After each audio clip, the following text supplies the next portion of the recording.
What's up, guys? Welcome back to Vanover Machine and Repair, and I am super excited for today's video. I'm alive and well, even though I've been gone from YouTube for 3 months, and there has been a ton happening in and around the shop. And in today's video, we're going to be bringing you up to speed on what's been happening. So sit back and enjoy the video. We're going to be talking about all kinds of crazy stuff like new machines, machines we've sold, the organization of the shop, stuff that we've rearranged, a new business, and different updates with the channel and all sorts of stuff like that. So I'm going to grab my notes and we're just going to jump right in and try to roll through as much of this as efficiently as we can. Let's jump right in with rearranging the shop, moving different equipment around, and as you can see, things look a lot different in here.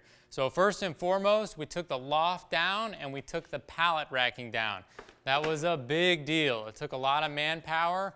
And in order to do that, we had to move the giant steel rack and the compressors and everything on top of the loft and everything below the loft, the listed cabinets, the temporary office. We got all of that taken down.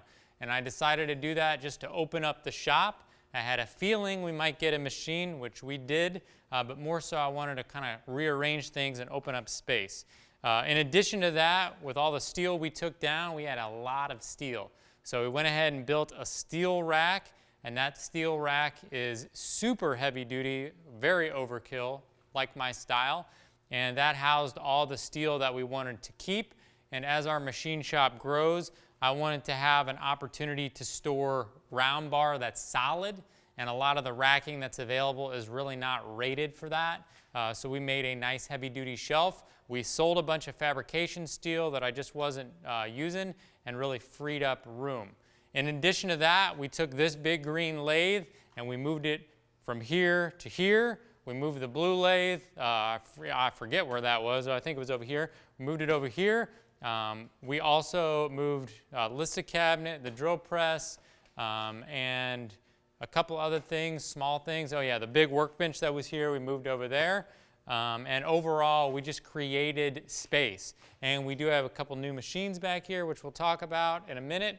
And then we also moved the shaper and the radial drill press and both arbor press and the hydraulic press. So a lot of moving around. And if you guys know anything about equipment, that takes a lot of time and a lot of effort. Let's see, what else we got here? Okay, the lights. So I don't know if you can tell in the video, but the actual lighting in the shop is completely different. I had a mix mash of lights that we had before, which were these like standard high bay lights, and a couple cheap UFO lights that I had purchased, and some UFO lights that were already in the building that ComEd installed with some electrical program many years ago. And what I really hated about that setup was the lighting was good compared to a lot of shops, but it was spotty, meaning that in certain areas it was better, certain areas it was worse. Above a lot of the equipment, I had extra lighting to kind of supplement, and ultimately the most aggravating thing was there was no light switch when we entered the building or the shop. You had to go over to the panel and you had to flip 1 or 2 breakers on one box, another 1 or 2 on another, and it just kind of was a pain. And if anyone else is in the shop other than me, I have to kind of run them through the procedure on how to turn the lights off. So it was a ton of work, but what we did was we took down all the old lighting and we purchased 32 UFO lights that were, I think, 12 or 1300 watts each, or sorry, not true, 3600, yeah, 360 watts each, but I think 12 or 1300 lumens. And we installed all of those and measured them out. They're all at the same height. They're all equidistantly spaced. And we set up a remote contactor at my panel, which allowed me to mount a wireless switch by the entry point and connect basically all of these lights, so I can turn every light in this like 3,000 square foot area on and off as soon as I enter the door. So it's nice and bright and it's nice and easy. So that was a big thing we did. The other thing that we did is we got rid of that pesky transformer. And that transformer everyone's heard and complained about.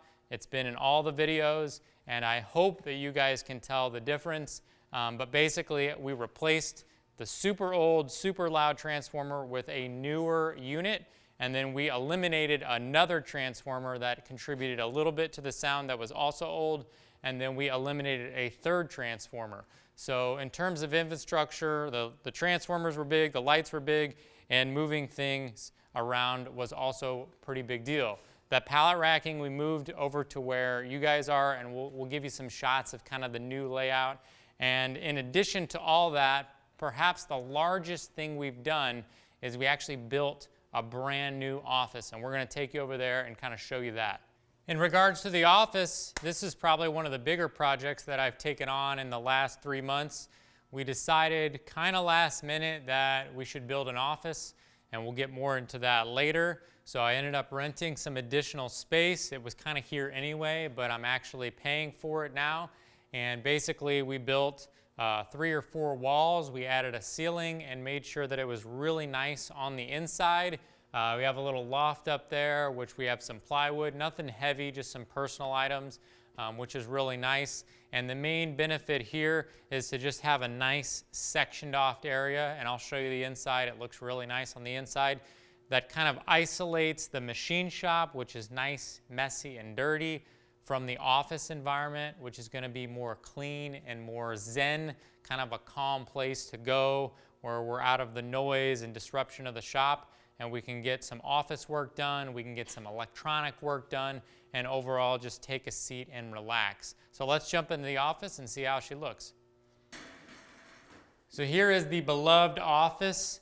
I've wanted to do an office for a really long time, but uncertainty with the building has kind of kept me from doing that. If any of you guys are following along, the kind of dramas with what's going to happen with the building have dissolved, and so we decided to invest more in this space. So we will be here for a while. But we decided to pull the trigger and do this for a variety of reasons. But the main kind of thrust of this is that as I do more work, I find that I'm doing more drawings, more CAD design, and I want to do more 3D printing and electronic stuff as well. And that space really needs to happen in an isolated space. And in addition to that, I've always wanted to do kind of like a studio style office. So on some videos, we can kind of come outside of the shop, have a nice background, and do some of the more talking videos. So when we moved in here and did all the walls and everything, we exposed the brick. It was painted white like the rest of the shop. We did this kind of creative wall. That was my idea.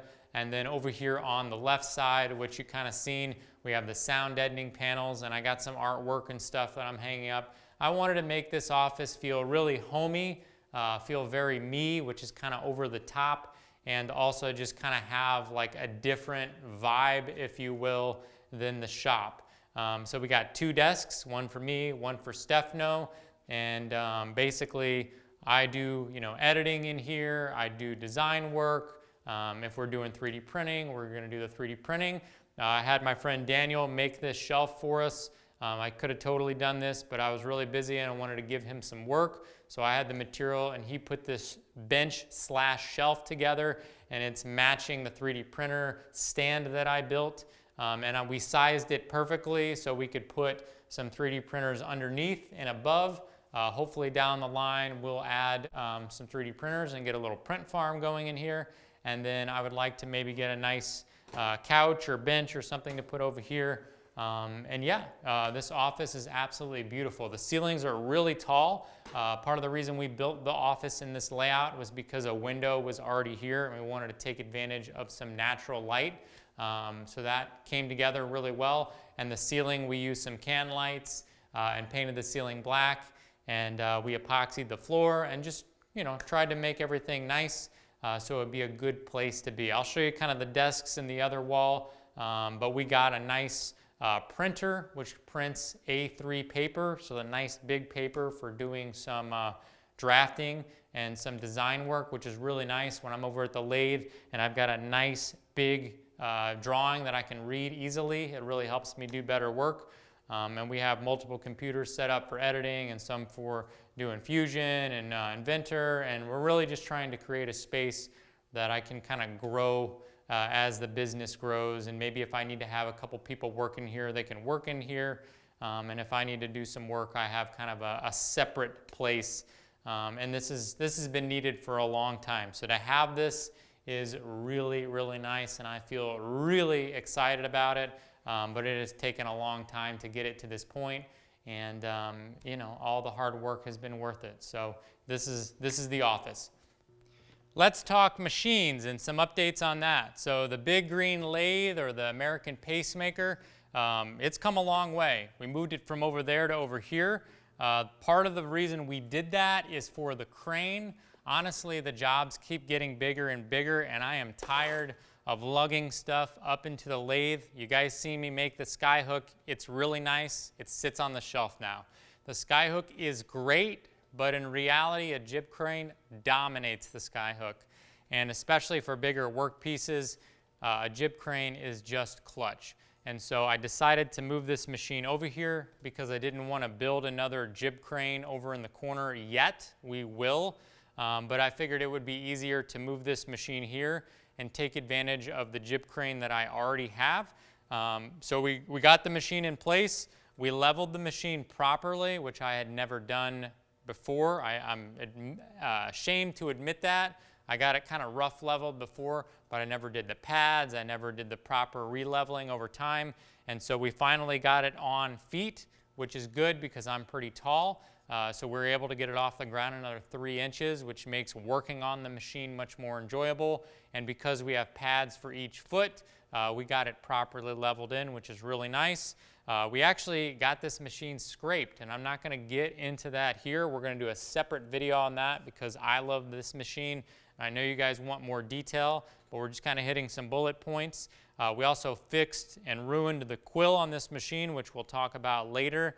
And then we also redid the wiring on the back of the machine. We added a one-shot oiler, and we eliminated the transformer. The transformer was just another transformer making noise in the shop. And as you can hear, the shop still has a slight hum, but it's significantly improved. Originally, this machine is 440.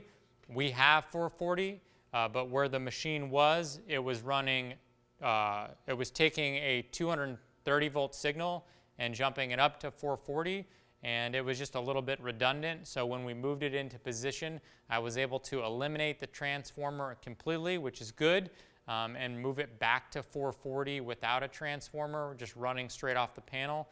So it was really good to do that. And then we had to adjust some stuff with the DRO and just do a couple other miscellaneous stuff, which we'll get into more in a separate video. But there was a lot of work we did on this machine. And the main reason I decided to invest time and money into this machine is I just sort of realized that 90% of my business is done at this machine when it comes to machining. And so I wanted to make sure it was in the best possible shape and the most enjoyable to use. So that's the update on the pacemaker. Let's go over to Lucas and talk about where we are with that. All right, we're over at the boring mill, and honestly, this thing's kind of hard to fit in one shot, so just kind of bear with me.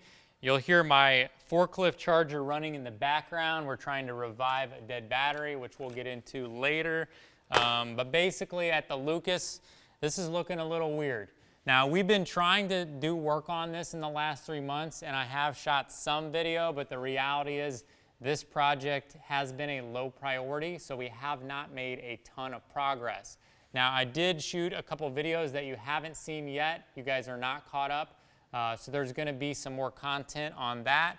But we have only probably spent maybe 200 hours in the last 3 months, which for me is not a lot of time investing into fixing equipment. And what we've done in that point is we've done a lot of work in the electrical panel. It's crazy how much work we've done there, how much time that takes. We've removed the knee, we've removed the table. The knee is not technically off yet, but it's, you know, within a ½ inch of its life of being off. And we did some more electrical on the saddle. We're taking a look at the pneumatics. We've redone some stuff with the oiling system and more pneumatic stuff up there. Guys, this machine is massive. It's expensive to work on, and it's just a bottomless hole. Whatever you think it takes to restore or fix a small machine, just multiply that on a larger machine like this, because it is crazy how much work it takes. But I would say we are in a really good place. Everything from here back, excluding a couple things in the electrical panel, are done. The head's done, the motor's done, the transmissions are done, gearboxes, everything is good there. So we're really down to just straightening out the knee and addressing the table and figuring out the electrical system over on the saddle, and we're pretty much squared away. The main snag that we ran into was basically the turkite. Even though it's not turkite, it's phenolic on the bottom, is cracking and coming apart, and we had to make a game time decision to do it right, which is not surprising to you guys, but in order to do that, we have to pull this off. We have to re-turkite or phenolic the bottom. It's 1/4 inch, so we can't use turkite. We have to use the same phenolic that they have. But in order to do that, we got to do the whole process, right? Flip the knee over, take it off, scrape it in, all that jazz, and it's a lot of work. So in order to do that, I'm getting help from my buddy Daniel, which we can talk about later. But basically, I need to rotate this entire machine 90 degrees so that we can remove the saddle and put it on and off. He's going to do the scraping and the fitting and the taking off and on, but it's my job to rotate the machine and to clear all this junk in front of it and to get him a forklift that he can use to be able to do that by himself, so that way we can make forward momentum on this machine. But that's kind of where we are with the Lucas as of now.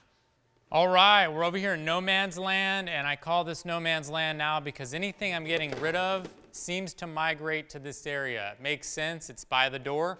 But I guess the main thing over here is we used to have 2 automotive lifts. I know we haven't done a shop tour in a while, so most of you guys probably aren't aware of that. We do automotive work. We're trying to whittle that down and focus more on machining. But part of that process has been getting rid of an automotive lift and making space. But what happens is I made space and then filled it up with a bunch of junk that I'm trying to get rid of. So as we've changed machines and orientation of the shop, stuff has come to this area and stuff has been basically staged here and ready for sale. Now, don't be alarmed. There's some Lion lathe parts here. It's not going anywhere. They just happen to be sitting here because we have open space. But what we want to talk about while we're over here is what have we sold? We got rid of the automotive lift. The K&T is now gone, so that's kind of sad. I know a few of you guys will shed a tear, especially Greg. But we sent it over to Zach. He's a viewer, and we actually delivered it for him. He's really, really happy about that machine, and I'm happy that it will have a new home. The other thing that we did is we sold a bunch of small miscellaneous stuff. Every year I like to do a purge. Basically, if it sits on a shelf for 2 to 3 years, I get rid of it. I know a lot of machine shops hold on to stuff because you never know. That is wise, but also if you follow that to a T, you end up with a bunch of one-off stuff that you use once every 5 years. And to me, I like to try to be a little bit more efficient. I'd rather have the space because it makes my mind space a little bit more free than having a bunch of clutter. So we went through and kind of did that again and found even more stuff, and it gives you a nice injection of cash that you can rededicate to stuff that is a priority. So we did get rid of that lift. We got rid of a bunch of automotive stuff. We got rid of that. Let's see, what else did we got? Yeah, so the other things that are coming up, and here's some insider knowledge, is we have a surface plate that's currently up for sale on Marketplace. I'm selling it for $500. If anyone wants it, that's a pretty good deal. It's grade A. It's 4 by 6 feet. It's like 8 inches thick. I think it's an A-, and it comes with a rolling stand. I can load it. Not a lot of demand on that, but ultimately I got it just for scraping in the Lion. And the Lion is mostly scraped, and we're going to get help for finishing that. So I don't need it, and it takes up a lot of room. So we're getting rid of that. The other thing that I know a lot of you guys are really anxious to hear about is we are getting rid of the shaper. I want $5 grand for it, and that's it. We're going to make a separate video on that, but if you watch this video and you're interested, reach out to me.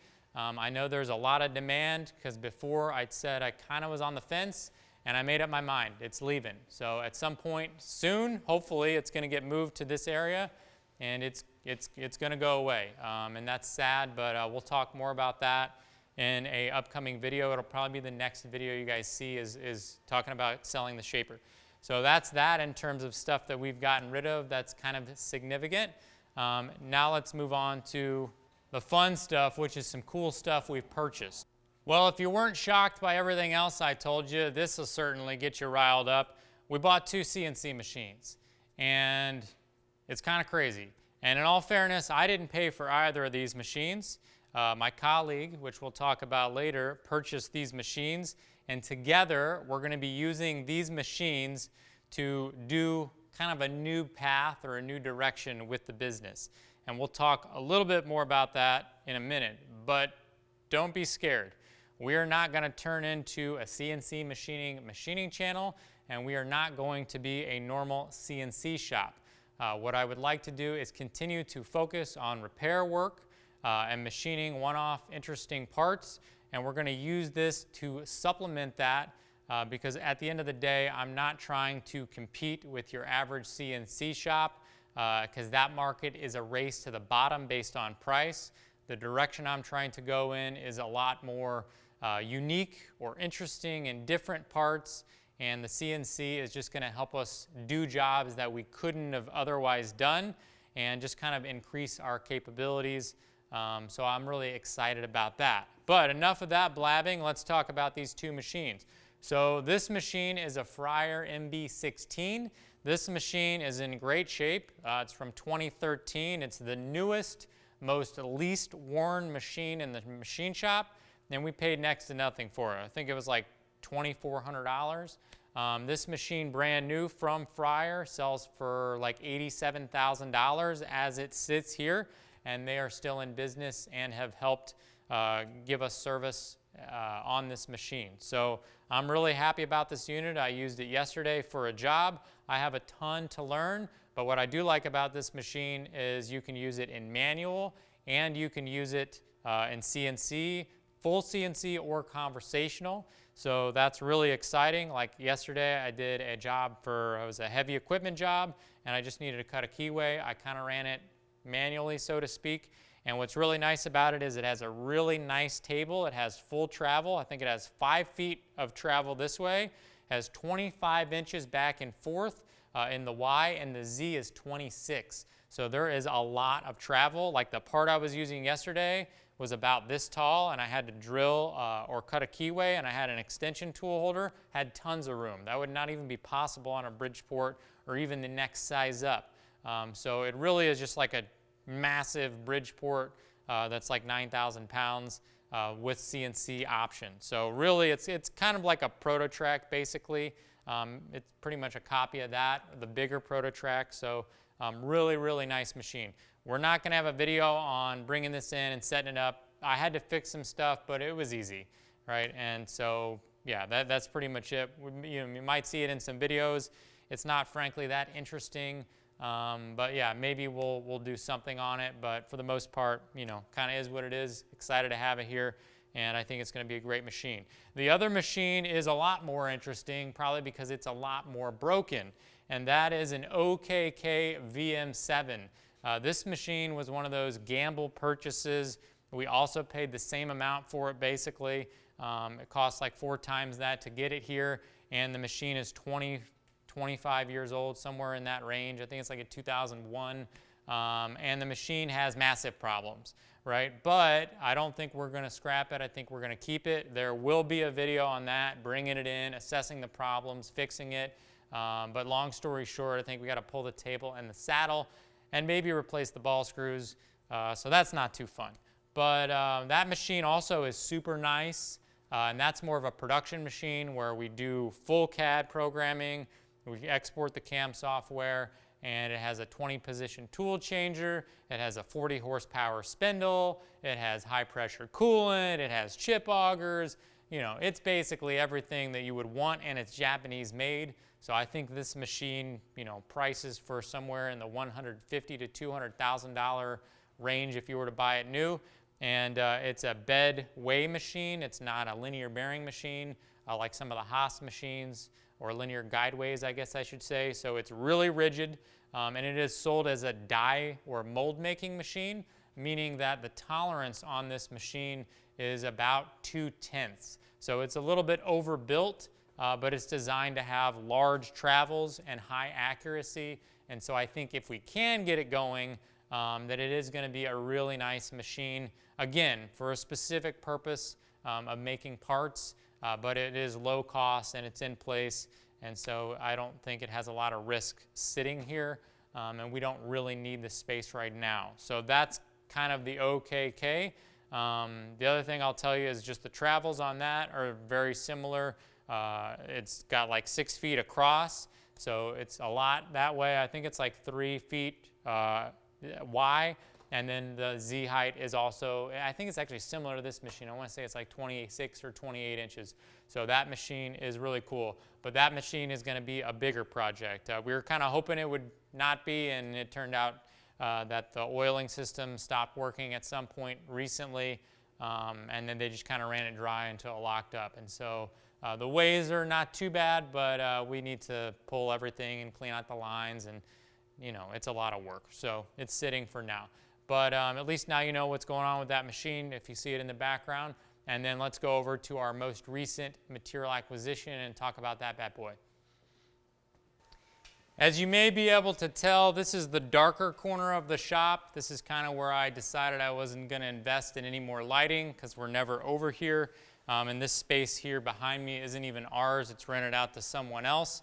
But that brings us to these two lovely units. Now, I know we've been talking about material purchases, but we're going to kind of shift gears and move into some repairs, some major repairs that we've been doing over the last 3 months, and that kind of leads into our last material purchase, which is this forklift. So in terms of repairs, one of the major repairs has been on this forklift, and it's not one repair, but it's been a series of ongoing repairs and dramas. This forklift is beautiful in that we got it for free. We put some time and money into it, and it served us well for 3 years. But during the last 3 months, we've moved a lot of things around, and we've used this forklift exclusively. And this forklift has met and risen to the occasion, and I'm very proud to have it. However, towards the tail end of all the moving around, it started to give us a problem. And it's understandable. It's really on its last leg, and it probably was on its last leg when we got it. But the steering started getting real stiff. The ignition stopped working, and frankly, it died in the middle of moving some pretty heavy stuff. And I had to figure out a creative way to drag it out of the floor so we could use the floor space. And so I had to end up replacing the starter a couple different times, the ignition, and we had some hydraulic issues that we had to work out, as well as some leaks with the tank and the propane. And I just kind of came to the conclusion we need to replace it. And you know you need to replace a machine when your wife says, buy a new forklift, and that never happens. So I went down the path of trying to find a new forklift, and I was pretty set that I was going to get a Toyota forklift that was a lot newer, like 2015 and newer, maybe even 2018 and newer, but it was going to be pricey. And you know me, I like the best of the best. And right before I was going to pull the trigger on that, I had kind of decided maybe that I was going to reallocate that funding to a machine that, let's just say, I'm going to use a lot more often. And I think it would have been a wiser choice. And that we'll talk more about in the future and is very exciting. But instead of going out and getting a loan or using a lot of cash to buy a really nice Toyota forklift, I decided that I would save some capital and buy a forklift that was a lot cheaper. And that is what this Heister is. This Heister is a 6K. It's 13,000 pounds, so it's a big boy, and it's broken. And that's how we got it so cheap. It's also battery, which is what you hear running right now. It's the battery charger. And I paid $3,000 for this unit, listed at $4,500, knowing that it needed a battery. And my hopes as a naive individual was, best case, I can sort of re-jumpstart the battery and get maybe an hour or two of runtime out of it. Initially, it's designed for a 7 or 8 hour shift. But even if the battery is on its last leg, I only use my forklift 15 to 20 minutes a day for deliveries, and on some days I'll maybe use it an hour or so. So if I could get it to that point, then I could solve my forklift problem and get a nice forklift nice and cheap. We are doing a video on fixing this forklift, and I've decided to keep it, but like everything else in my shop, it's not an easy fix, and it probably isn't going to work out the way that I want it to. So we are probably going to be putting a brand new battery in this forklift, and by new I mean reconditioned. A new battery is about 10 grand, but a forklift like this, in this condition, probably is like $10,000 to $12,000, maybe even $15,000. What makes this forklift unique is it is a BCS style, meaning a boxcar special. Those forklifts have a shorter wheelbase, but a higher lifting capacity. And especially with what's going on over on the Lucas, I needed something that could take the knee on and off. The knee is about 6,000 pounds. And I kind of wanted an electric forklift just because a couple of friends of mine have them. They say they're pretty nice. And especially if we're moving machine parts on and off, you don't have to worry about ventilation and noise and all that kind of stuff. So this unit popped up and we grabbed it. I won't give you too much more details on that because we're going to be doing a video on it.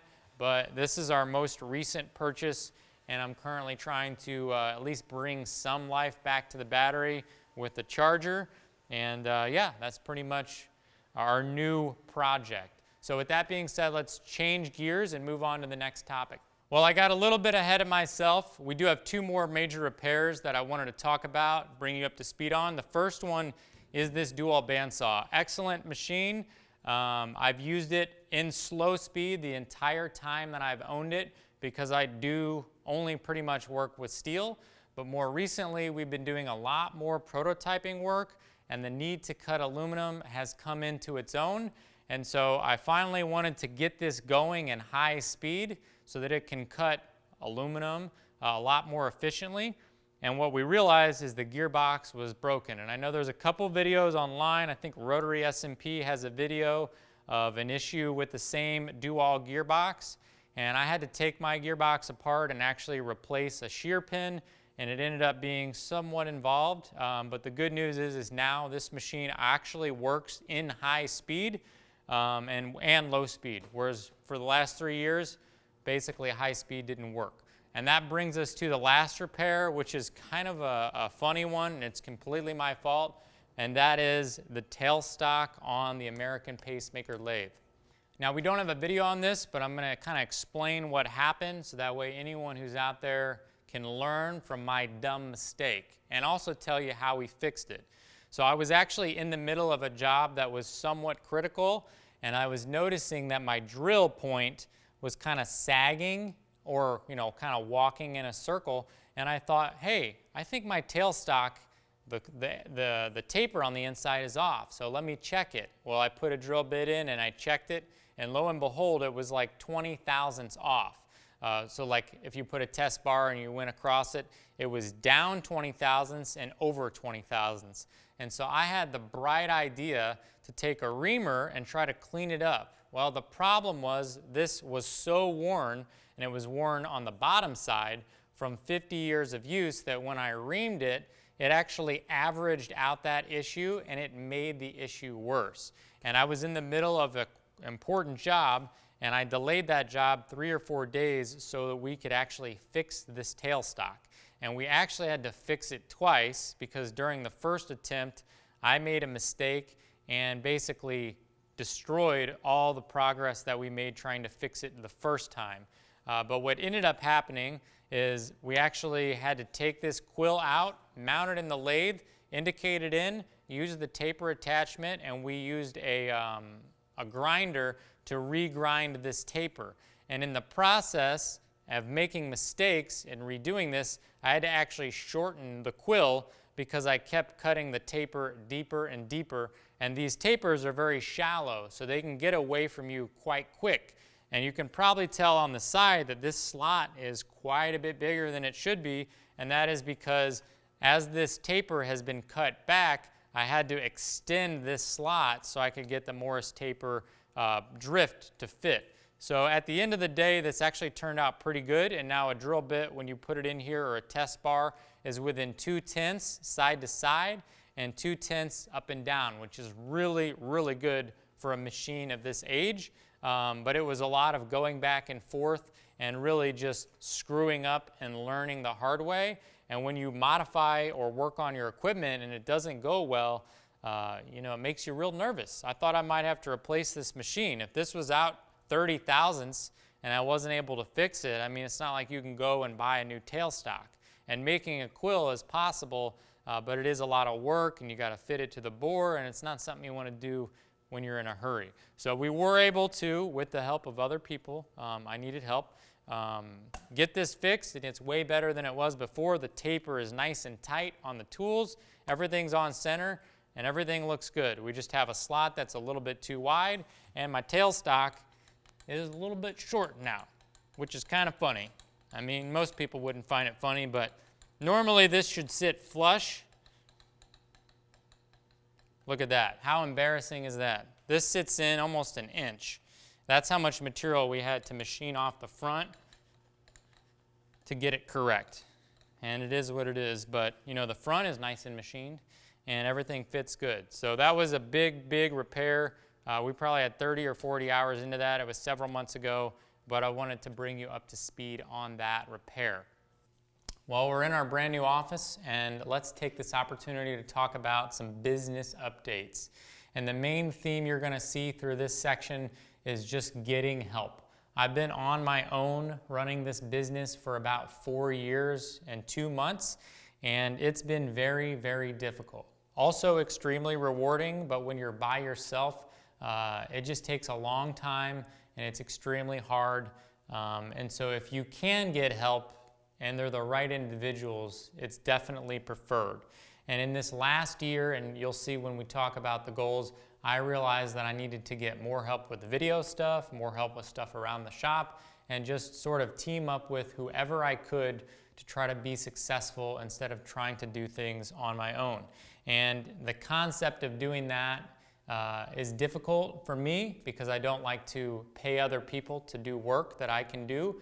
And I don't like to share something that I've worked really hard to create, but ultimately, unless I do that, I'm going to be crippled on how much I can grow and move forward. And so I've been really challenging myself in that area. So the first thing is I'm working with Daniel Shapiro, and we're going to do a video with him. Daniel used to work at a professional machine tool rebuilder, and he himself is a scraper hand, I believe is the title. And he's started a business where he's going around and fixing machines and mostly focused on scraping and alignment. And I love Daniel. He is a friend of mine. I support him in what he's doing. And in the last couple months, I've had him do some work on my machines, and we'll do a separate video on that, specifically on the pacemaker. But I'm hoping to work with Daniel more in the future.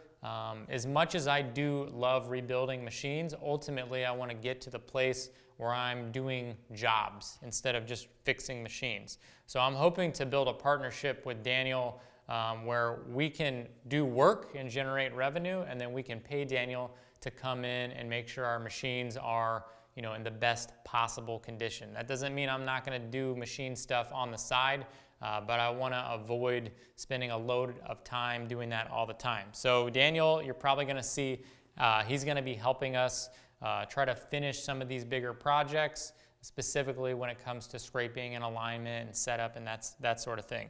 The other thing that's really, really big is that me and Stefano has his own channel, so go check him out. I'll put a link in the description.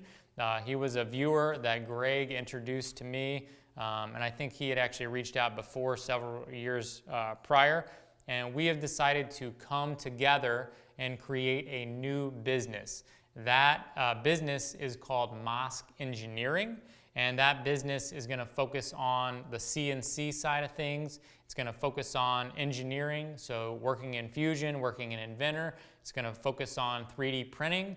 We have a couple products that Stefano already has, whether it be the DRO, and we have a couple ideas that I have, and that kind of partnership is going to be focused on some of those, like, prototyping, newer projects. It's just kind of a different animal than repair and machining. And I'm really excited about that. And so Stefano has come in and partnered with me, and we're doing this kind of separate business. So I don't know how that's going to look on your end. Probably not that much different. We're still going to do the videos as Vanover Customs, but a lot more of the CNC or 3D printing or office stuff is probably going to be more mosque type stuff. And mosque, if you're curious, is Monica, Olga, Stefano, Kyle, right? Monica's my wife, Olga's his wife, and Stefano and me. So we kind of put all that together, and it's kind of a play on words. So that's really exciting. Stefano's the one that bought both of those CNC machines, and we've been sharing the cost on some of the stuff with the office, and I'm really excited for that partnership. So that's kind of a new thing, and we're seeing how that goes.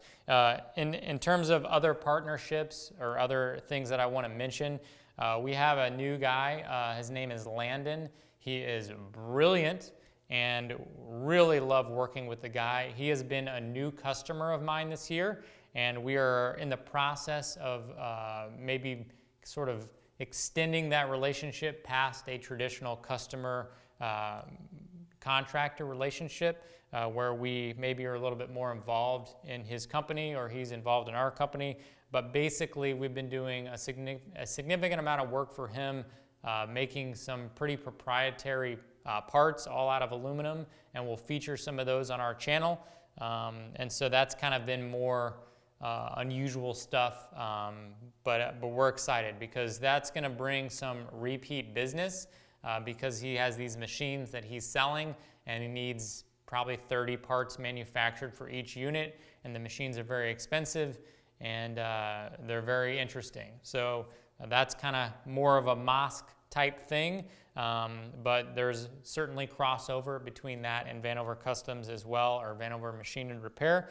And so I just wanted to mention that because you're probably going to see Landon in a couple of videos. We actually have some videos planned with us and Landon, and he is a super smart guy, and he also has his own channel, and I'll put that link down in the description as well, and I highly recommend that you check him out, but hopefully we're going to be working directly with him as well.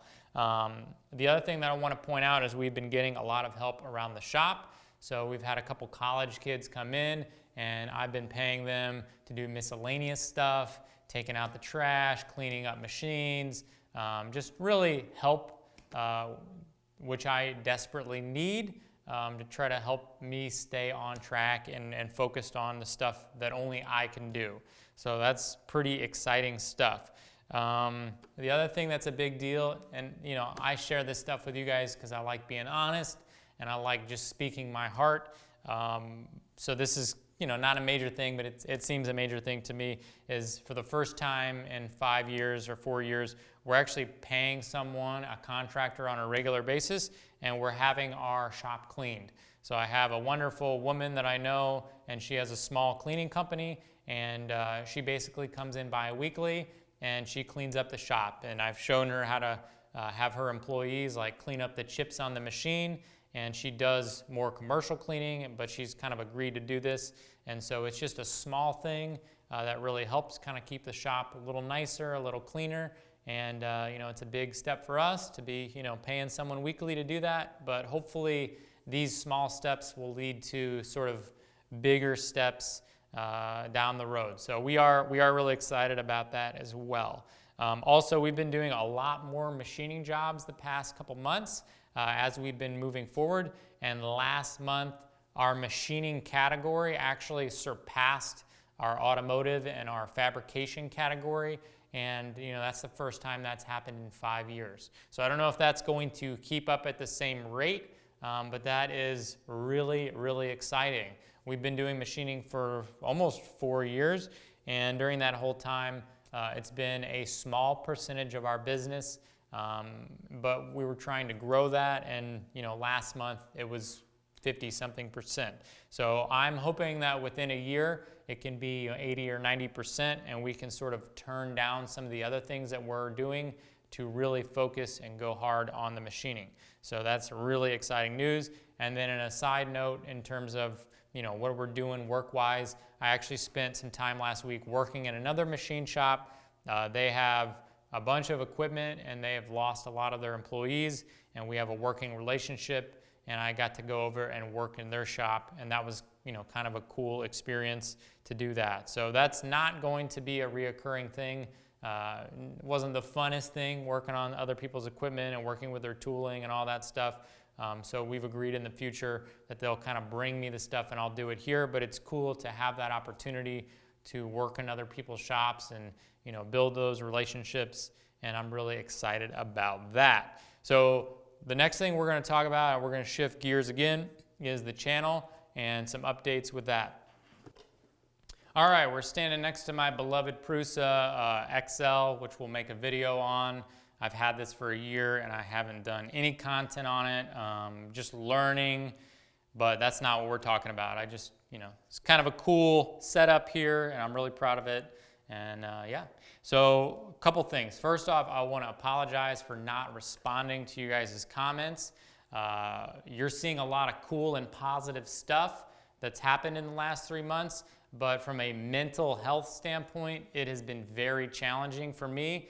I am okay with change, but too much change, and it really puts me in a tough place. And even though we are in a good place, the last couple months have been very stressful for me and have just been a roller coaster of emotions. And so I had to make a value judgment on what stuff I can put time into and what stuff I can't. And unfortunately, YouTube is something that I had to take a break from in order to just make sure that I was having less stuff on my plate and trying to not have a nervous breakdown.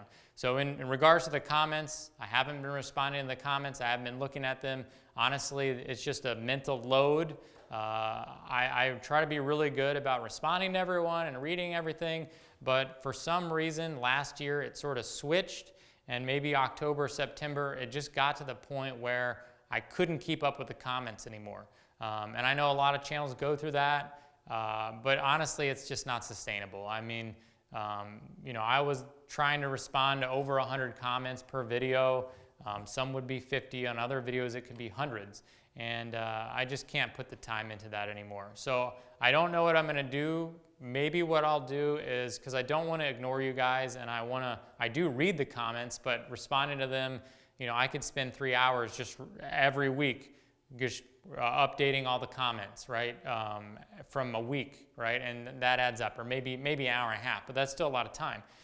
So maybe what I'll do is I'll watch the video the first hour or two that it's posted and respond there, and then from that point not respond. I do read them, and I'm just trying to be real with you guys and honest, but it was just something that I had to take off my plate, and I just apologize that I can't sort of meet that expectation. Maybe as things level out, I'll have a little bit more time and I can be a little bit more involved in the comments and in the community posts, but I just kind of, had to take a break from that. The other thing is I did take a break from YouTube. I'm an all or nothing kind of guy, and YouTube rewards you for being consistent. And for a year and a half, we did a video every single week, and I wanted to consistently stay with that. And we got to the point where we're actually starting to make decent money on just the ad revenue, and that point coincided with me having to take a break because of all the stuff happening in the shop. So that's a bad decision in terms of financial, but it's just the way that it ended up. And so I know that from here on out, we're gonna have to start kind of from the ground up.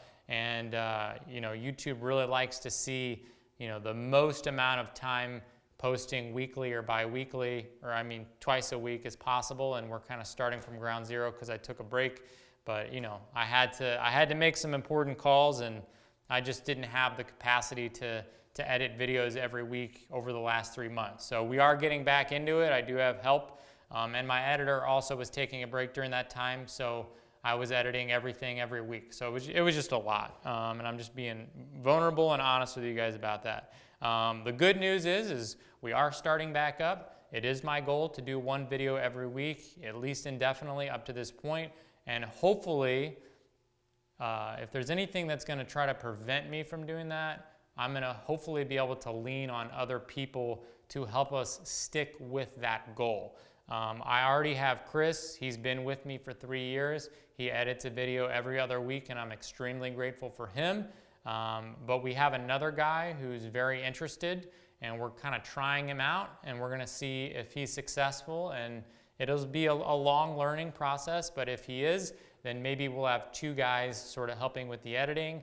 And we'll see. That definitely will kind of help us stay consistent. And then we have a lot of cool stuff coming. I know this video has been very overwhelming because there's been a lot of change, and I have chosen not to film most of it for the same reason that I chose not to post videos, just to minimize burden and allow us to just get work done. And we needed that, right? But in the future, as much as exciting stuff as you guys seen in the last 3 months, I think we have just as much stuff in the next 3 months. So we still have 5 or 6 videos filmed, some really cool jobs, some big stuff, some heavy machining, some boring mill stuff, and we have potentially a new machine coming in and a lot of really cool content, repair stuff coming down the pipeline. And so I think you guys are really gonna love that kind of moving forward. And yeah, that's pretty much everything with that. The last thing I want to do in this video, and this is going to be long, so if you're tired of watching it, feel free to stop whenever or jump around. But I want to jump into the goals from last year. I want to talk about that because I want to keep that tradition up, but I don't want to do a separate video on it. And then I want to talk about the goals we have for 2025. So I'm sure this is going to be another 30 minutes longer past this point, maybe even more. But I want to hit on that stuff so you guys know where my mind's at and where Vanover Machine and Repair is at. But we're going to jump into that, and that's going to take some more time.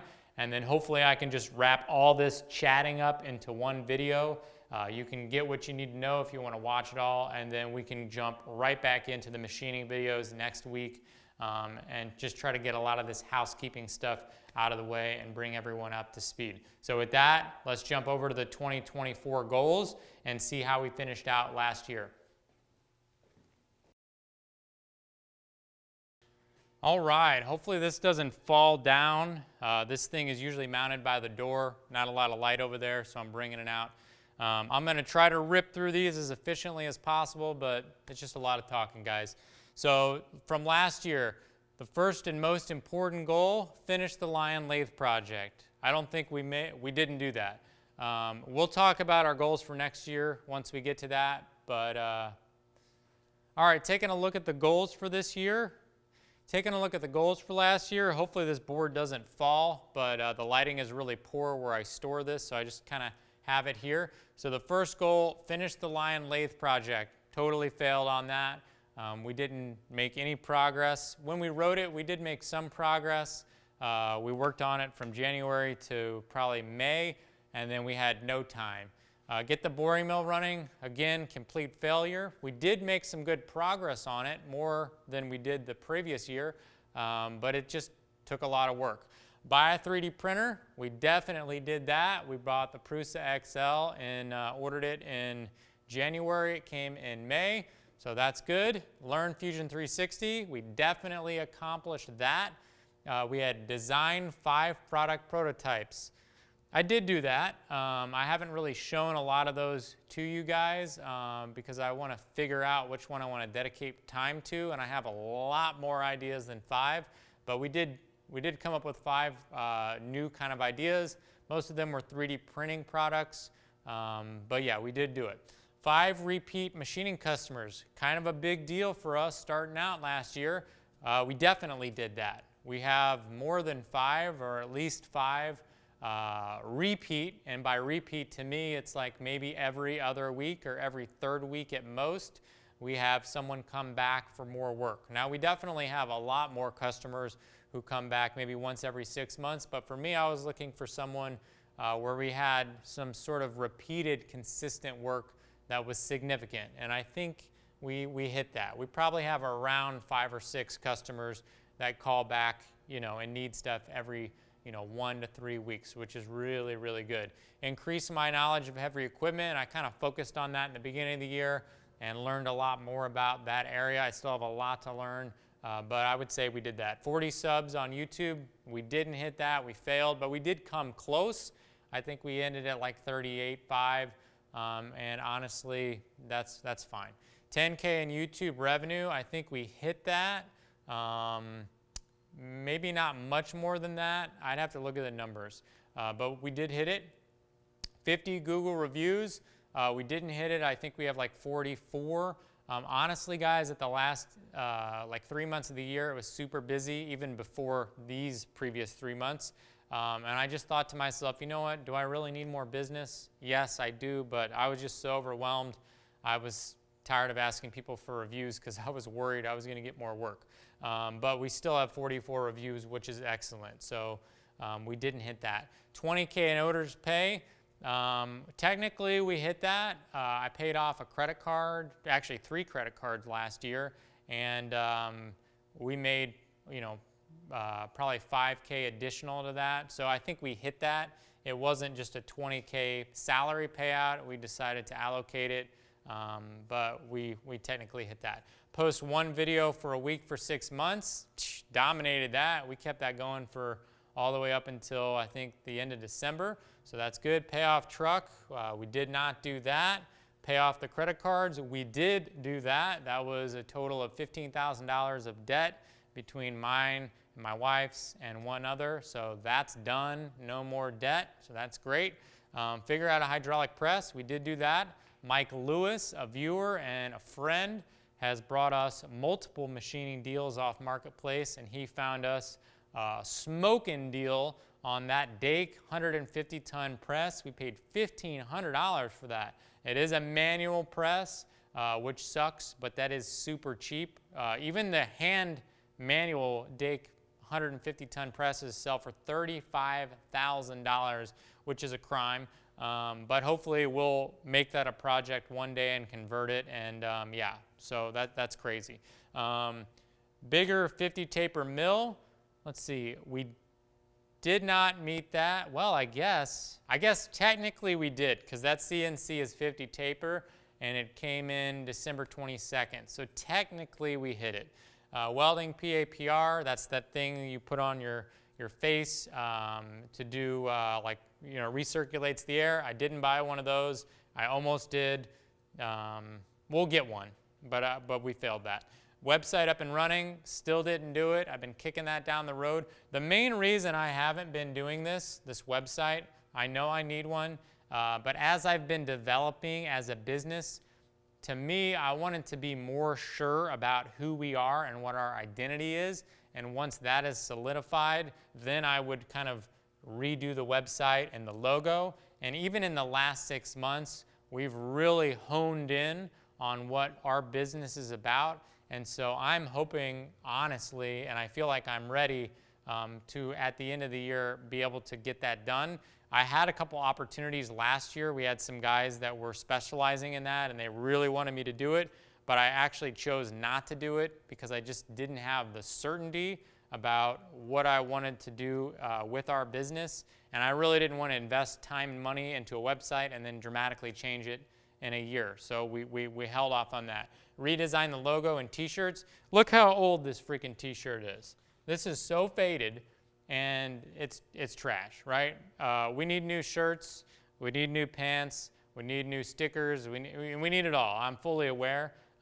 This shirt even has a saw blade on it. I mean, man, that was like 5 years ago. But when I do something, we do it all the way, or we don't do it at all. That's kind of my thing.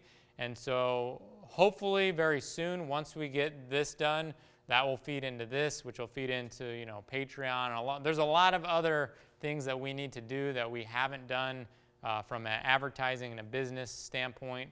And we will do it, and it will be done right, but we've just been kind of waiting. And I'm glad in the same vein that we waited, because if I would have designed the t-shirts last year, I would have said something very different on them than what I would say now. And I know that that's always going to kind of be the thing, but we're early in our business growth pattern, and so I want to at least find my identity a little bit more solidly before I commit to that kind of stuff, because, you know, it's a lot of time and money to invest in that. Fully tool up machines. I think we did that. We did a real good job. For the pacemaker, we spent a decent amount of money towards the end of the year on some really nice boring bars. The solid carbide ones are very expensive. And pretty much every machine, aside from the new machines, has most of what it needs. So that's pretty good. Scraping class with Ron Grundy ended up having like a doctor's appointment or something on the day we set up. But we did do a shop meetup, and so I would say, you know, we didn't technically do that, but we did sort of do a meetup. Sell woodworking stuff. Guys, I don't know much woodworking stuff anymore, which is really exciting. No remodeling jobs. I don't even know what remodeling is anymore. So we used to do that 5 years ago. Well, we didn't even touch that last year. We dominated that. And I'm not even doing remodeling favors anymore. So, oh, you know what I did? I did hang a ceiling fan for a friend last year, but that was it. So that's exciting. Welding turntable, I bought one. I didn't make one. I need a bigger one. So I think we have an American-made unit. We did a video on it. It's great, but you know, we like big stuff here, so it's way too small for the future, but it works for now. Fix the forklift. We actually replaced it, but we did end up fixing it, so I guess technically we started that. The pull-ups thing is a health goal. Completely failed that. I did 8 pull-ups all year last year, and I only know that because I started a video of me doing them. I did 8, I recorded the video, I wrote it down, and then from that point on, I never did a pull-up. So that was a complete failure. Move surface plate and metrology room. I'm gonna say we did that. We moved the surface plate to no man's land. We're getting rid of it, and our metrology room turned into an office, and there may be some metrology happening in there. So I would say that's a success. So those were the 2024 goals. My wife likes to set her goals more realistic. I like to set my goals very lofty, and so I probably came out 50-50 on hitting some and missing some, but overall, I think we had an excellent year last year, and I think the future is bright. With that being said, let's move on to the 2025 goals, which are going to look very, very different, and talk about what we're looking towards this upcoming year. All right, now for the 2025 goals, I'm just going to read off my phone. I keep my goal list right by my nightstand so I can look at it when I wake up and when I go to sleep. So forgive me, I'm just going to kind of read it off here. I know we're late to the game. I know it's the middle of March. I wrote these back in January. Even some of these, I'm going to read these and already have changed my mind on. But me and my wife, we do a 6-month update because things do change. I don't usually share that with you guys. But generally, we both write goals for ourselves at the beginning of the year. Gives us nice direction, hopes, dreams. And then midway, like June, July, we adjust them. And I want to share the future desires because a lot of these goals are related to the channel and the business. And so that's why I'm sharing the 2025 goals with you. So the first goal is hilarious because it's the same as the last goal. Finish the Lathe. Guys, I'm going to be frank with you. It ain't going to happen. The Lathe has started out as this isn't going to be a restoration, and it turned into my baby ultimate restoration Picasso project. I'm sure that it's going to be the last official restoration I ever do. That sounds sad, but I want to do it full send, no expense spared, the way I want to do it, and it's a passion project at this point. So I've sort of lost the idea of relying on it as a machine I need, unfortunately, because I don't like to compromise. And when I do compromise, I choose what I compromise on, and that machine I'm not compromising on. I've been rock solid about that, at least for the last year. So we're going to finish it. We're going to do it right, but it's going to happen in my free time. And right now I have other things that I want to address, and so like the boring mill. So once the boring mill is complete, then my shift will move to that.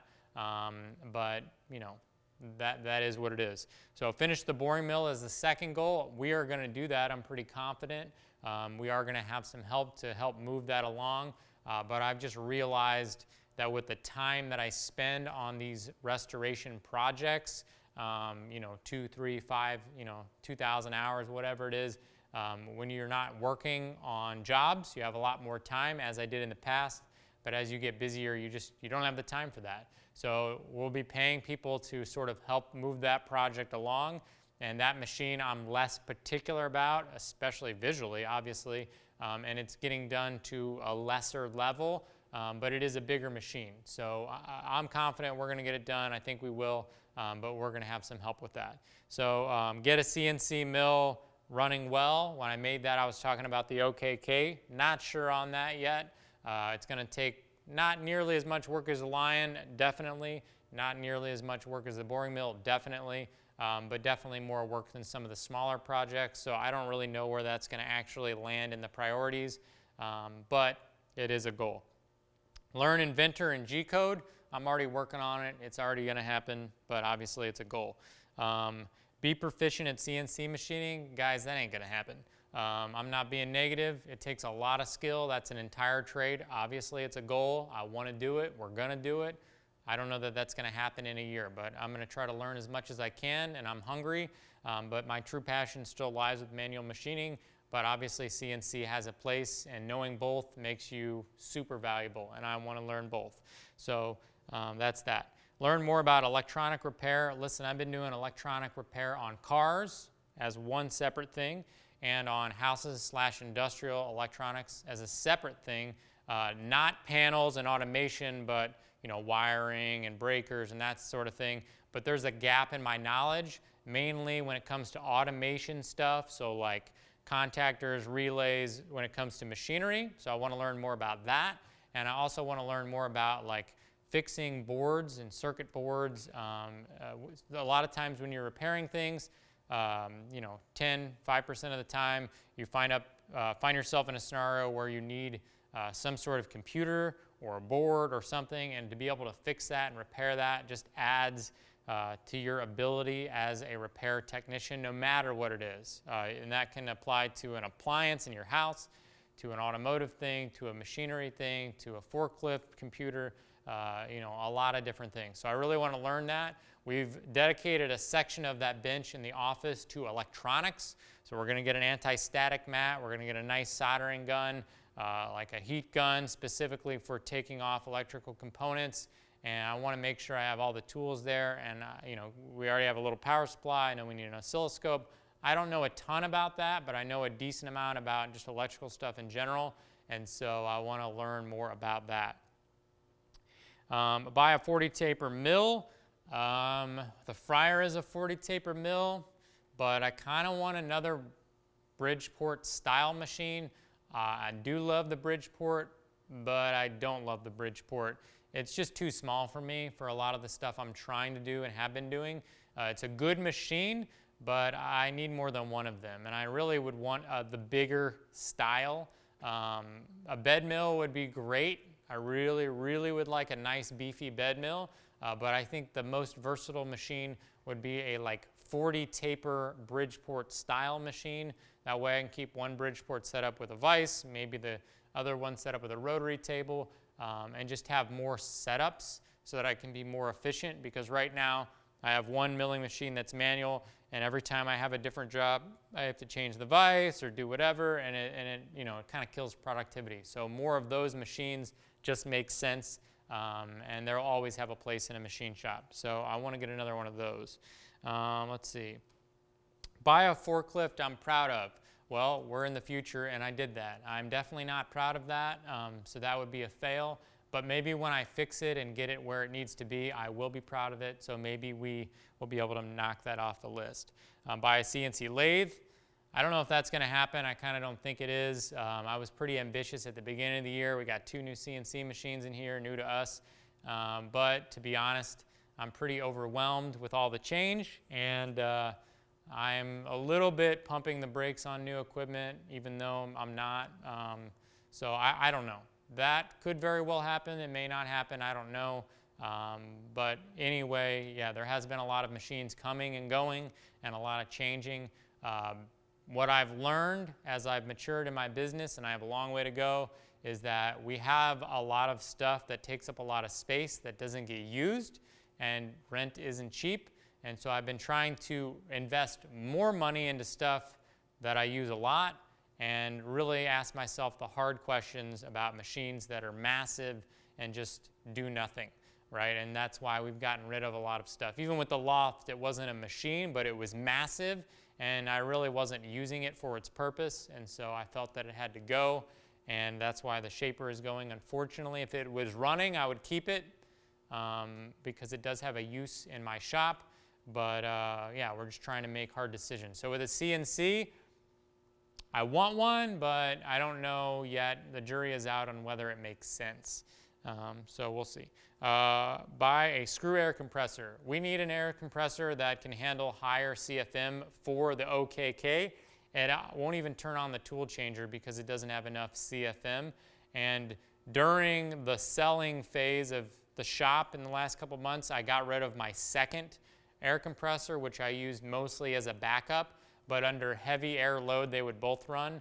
And the goal is to replace that with a nice screw compressor. I really want a Kaiser. Obviously, I kind of want the best, but obviously that stuff's expensive. So we don't really need one right now, but as we do more air demanding stuff, you know, that'll be something that's kind of on my list. Buy a chip vacuum. I've wanted a Freddy ever since I saw one.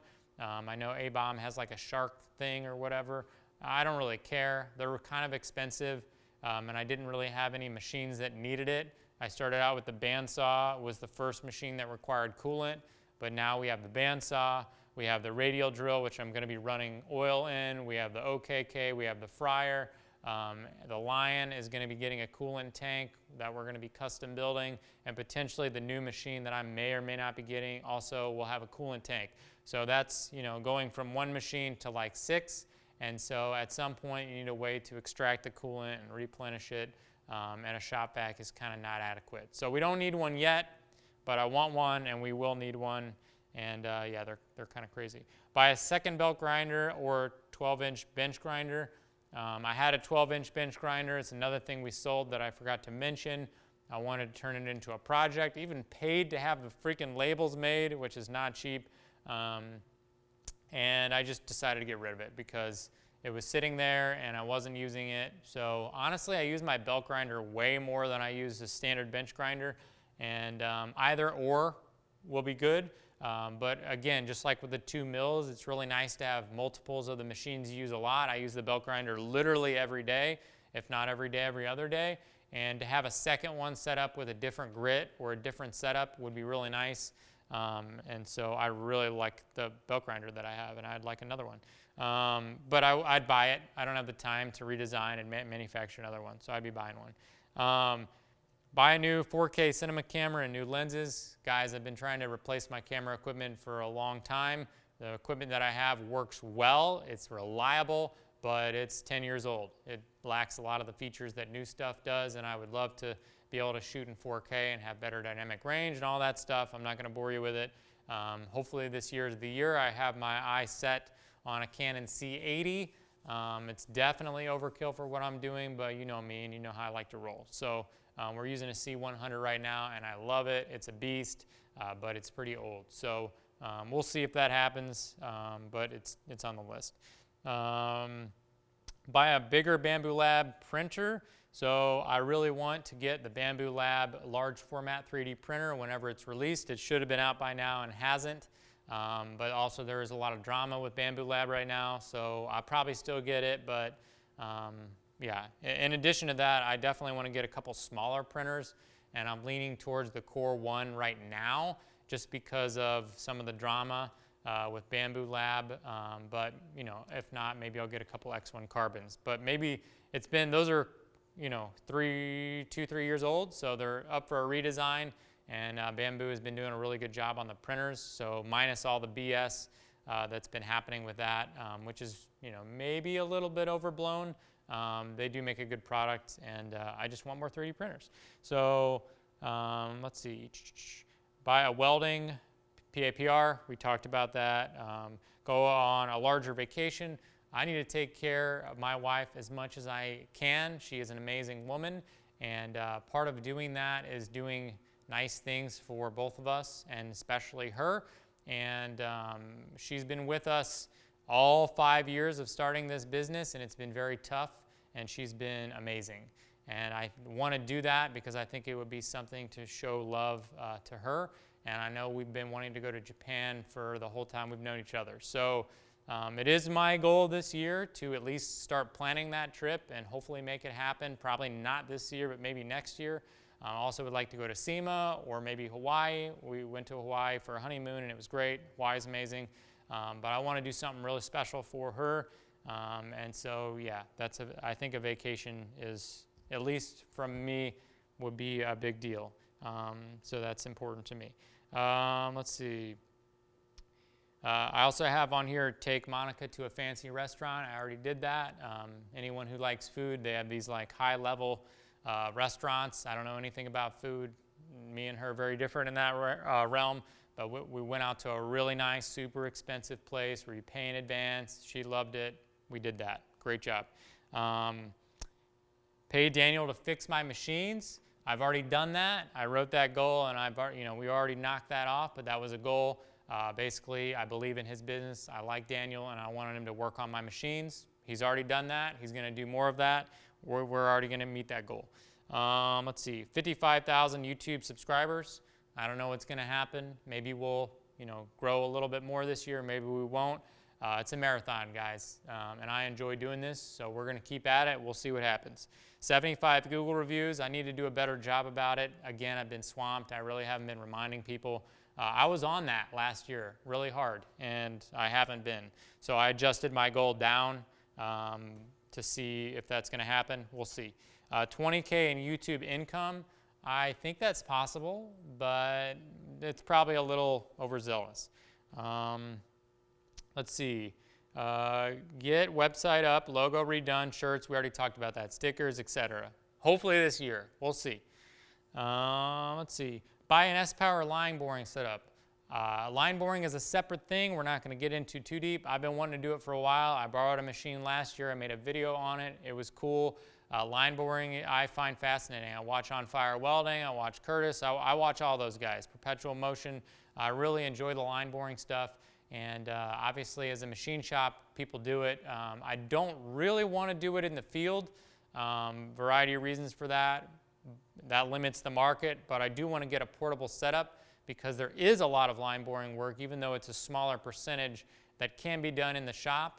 And I want to do some of it on the boring mill, but I also want to have a portable setup, especially for welding up shafts in a spiral, automated. And so the S-Power unit, I have my eye on. I like the Climax, but the S-Power I think is pretty good for what you're getting. So we'll see if that happens. I have potential line boring job coming up, and if that's the case, it'll pretty much pay for the machine, so I'll just buy it. We'll see. Let's see. Make office space a happy place. I would say that office space is pretty happy. I still got some like Japanese car posters I need to put up and some more decorations, maybe some plants. We've been working on that office for 3 months, and it's pretty much coming to a close, and I'm really happy with it, and I would say that's going to be a goal that we mark off. 3 CNC customers. We already technically have one with Landon. Half of his parts of the 20 that we're going to be making, or 15 or whatever it is, can be made on the CNC. That's more of a MOSC goal, and even when I made these goals, MOSC kind of was still coming together. But yeah, I would like to at least sort of dabble in that. Quit working on cars by the end of the year. I'm torn on this one. I really want to do it. I could stop doing that now and probably be fine, but I'm just trying to hold on to that, mostly because I have some really good customers, and I am good at doing it, and it is profitable for me. But it does limit me on time I can invest in machining and in YouTube and in rebuilding equipment. So I'm trying to hold on to that, but I do want to let that go. And once we let that go, then we're pretty much fully machining and fabrication, industrial fabrication, not artistic fabrication, which will be really nice, and we'll get there. I have been trying to find some help with the cars, and I've had a couple people come in and use my equipment and kind of help. So if anyone is sort of interested in that, let me know. It is kind of a shame to shut down a successful business and take a risk on a business that's starting, but I don't know what other conclusion to come to, because the machining business is growing and that other business is also growing, but I just can't do both, guys. And I don't know what else to do other than choose one, and I'm choosing the machining. So, yeah. Ideally, I'd find someone else to take over that and be able to make a small cut from it and provide them an opportunity. And, that would be the best, but it's hard to find good people. Another goal on here is help Landon be successful. We've been doing that. That's definitely going to happen. Do another shop meetup. We're going to do it, guys. Last year, it was very successful. That's where I met Stefano. It was a ton of fun. We did Arn Fest. I don't know what we're going to do, but we're going to do it again. I like talking to you guys. I like hanging out. I like hearing your feedback, and it's fun. And you never know who you're going to meet. So if you didn't make it to last year's, we are doing it again. It'll probably be, same time, August, September, October. We'll make a video on it so you don't miss it. But yeah, we're gonna do that again. Do more heavy equipment repairs in the shop. We're definitely already doing that, and we're gonna do more of it. We did a drive hub the other day. It was like 18 inches. It barely fit in the lathe. It was like a ½ inch outside of not fitting. We did a huge tie bar that I wanted to do a video on. Man, I wanted to do a video on that. It was like 4 feet long, and it was, some thick, like 3/4 inch box tubing welding onto some eyes, and it was some heavy duty welding, but it had to be done quick, and I had to make a call, and we didn't film it. But we're working towards that, and I'm excited about that. Begin to see profit from both businesses. That goes back to, choosing more income to come out of the business. Our business has made money, but we've chosen to reinvest it in equipment, knowing that the first couple of years would be more of that, and then as time moves on, we can take more of a salary, and it's time to start making a little bit more money personally, and also I would like to have children sooner rather than later, and my wife will probably stay home, so we need to be able to be in a good position for us to make money here and support our family. All of that's kind of coming together. So hopefully this year kind of is a good transition for that. Visit Brad. I have a friend, Brad. I haven't been down there yet, and he's just a good friend of mine. I would like to visit. He's in South Carolina. Find creative ways to get more help. I've already been working on that. We've had a lot of help in the shop this year. If anyone wants to help, hit me up. Yeah, we're going to need more manpower at some point. I've been reluctant because I don't like giving the money that I work hard away, but what I've learned is if I'm paying someone $25, even $30 an hour, and I'm making $150 an hour doing something else, we can do two things at once, and it does make sense. But yeah, hopefully at some point we grow enough to where we have someone, running the 3D printers in the office, maybe doing some design work, maybe even doing some machining or whatever and whatnot. I'm going to need to get someone to answer phones and emails in the future. Really, as a small business, you need as much help as you can get, and early on, you have to hire people to do a bunch of jobs. So I think, honestly, that the first person that I would seriously hire would be someone who can do accounting, answer calls, do emails, and keep everything organized. And that way I can just do machining. They could order material, they could do kind of a little bit of everything other than the actual lifting of hard work. To have someone like that, sort of like a super secretary, probably is the smartest thing as a full-time individual, but I'm certainly going to need help on jobs here and there, and there's certainly going to be opportunities for contract work until I can get to the place where I hire people and pay them a real salary and all that, because I got to pay myself a real salary first, which I haven't. So yeah, that's all that. That is super honest. I don't hold anything back. I probably should. I've been advised that I should, but I want to be real with you guys. That's one of the things about me that you guys appreciate, is that I just tell you how it is, and I know my customers appreciate that as well. So if you guys have liked this video, please comment down below. Tell me what you think. We have a lot of cool stuff coming up, and we will see you guys in the next one.